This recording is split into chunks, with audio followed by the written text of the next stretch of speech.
क्या सवाल पूछते? कुत्ता खाती है, सांप खाती है, ये क्या सवाल हुआ? और नागालैंड के बारे में पूछो ना, हम बताएगा। रोटी मिलता है, क्या सवाल हुआ ये? बहुत बुरा लगा सर, मुझे जाने का मन हो रहा है अभी तो। No, I was hurt. Why the people are criticising us? We are also Indian. आपने जो वीडियो अभी देखा यह भारत के तेलंगाना राज्य के हैदराबाद स्थित फरीदाबाद में सूरजकुंड मेले का है, जिसका 36वां संस्करण मनाया जा रहा है। इस साल मेले का थीम भारत की अष्टलक्ष्मी यानी पूर्वोत्तर भारत की अनूठी विविधता का जश्न मनाना है। इसी थीम के तहत मेले में नागालैंड से व्यापार करने के लिए आई इस महिला को नस्लीय भेदभाव का सामना करना पड़ा।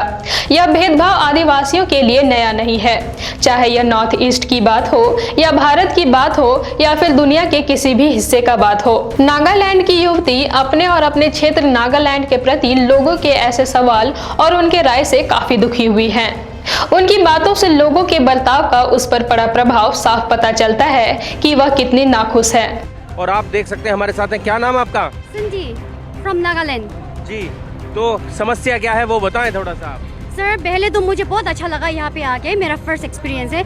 फिर भी सर मेरा साथ कुछ ऐसा हो रहा है कि लोग आती है, क्या क्या सवाल पूछते हैं कि आप लोग नागालैंड से? हाँ, कुत्ता खाती है, सांप खाती है, ये क्या सवाल हुआ? अगर आप वो लोग इस तरह स्टॉल के बारे में और नागालैंड के बारे में पूछो ना, हम बताएगा। क्या क्या सवाल पूछता है? तुम लोग का वहाँ नागालैंड में गेहूँ दाल मिलता है, ये क्या सवाल हुआ? रोटी मिलता है, क्या सवाल हुआ? ये क्या हम लोग जंगल से आए हैं? वो लोग आता है पूछता है, ये तुम लोग तो सांप खाता है ना, तुम लोग कुत्ता खाता है, ये क्या सवाल हुआ? बहुत बुरा लगा सर, मुझे जाने का मन हो रहा है अभी तो। क्या बताओ, ऐसा तो नहीं होना चाहिए। I didn't feel it very, I was hurt.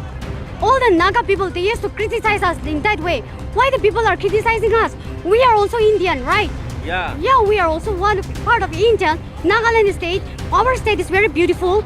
Okay. Very beautiful. Nagaland is very beautiful. People used to think that we are from jungle. We are still surviving with eating snakes and all. We are surviving like that. People used to think like that.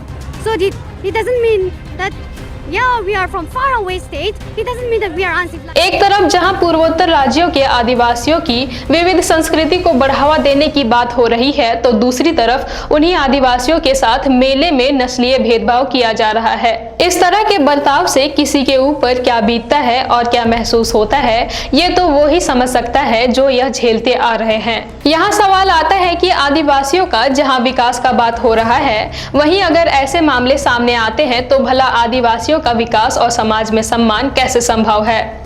किसी आदिवासी की क्या परंपरा है, क्या रिवाज है, क्या बोलचाल है, क्या पहनावा है, उनकी जीवन शैली कैसी है, उनका तरीका कैसा है, वे क्या खाते हैं और क्या पीते हैं, इन सब के बारे में जानना, समझना और सम्मान करना अलग विषय है। लेकिन उन पर टिप्पणी करना या गलत अवधारणा बनाकर प्रस्तुत करना, इन सब के आधार पर भेदभाव करना या उन्हें किसी भी बात से प्रताड़ित करना पूरी तरह से गलत और अमानवीय है। यह पहली बार नहीं है जिसमें इस तरह के भेदभाव देखे गए हों। यह बात आप और हम जानते ही है, लेकिन समाज इस चीज को जानते हुए भी नकार रही है। आदिवासियों को हमेशा से भेदभाव, छुआछूत, प्रताड़ना, तिरस्कार, विस्थापन, बंधुआ मजदूरी आदि चीजों का सामना करना पड़ता रहा है। हाल ही में झारखंड की एक आदिवासी बच्ची मानव तस्करी का शिकार हुई थी। उस बच्ची को अपराधियों द्वारा बेहद प्रताड़ित किया जा रहा था। उसके शरीर पर क्रूरता से किए गए यातनाओं के साफ निशान झलकते हैं। कोई इतना निर्दयी कैसे हो सकता है जो किसी बच्ची पर इतना बेरहमी बरत सकता है? इस तरह के पहले भी कई मामले आ चुके हैं और आते रहते हैं, जिसमें आदिवासी बच्चे, महिला, पुरुष या बुजुर्गों सभी को ऐसी प्रताड़ना का शिकार होना पड़ता है।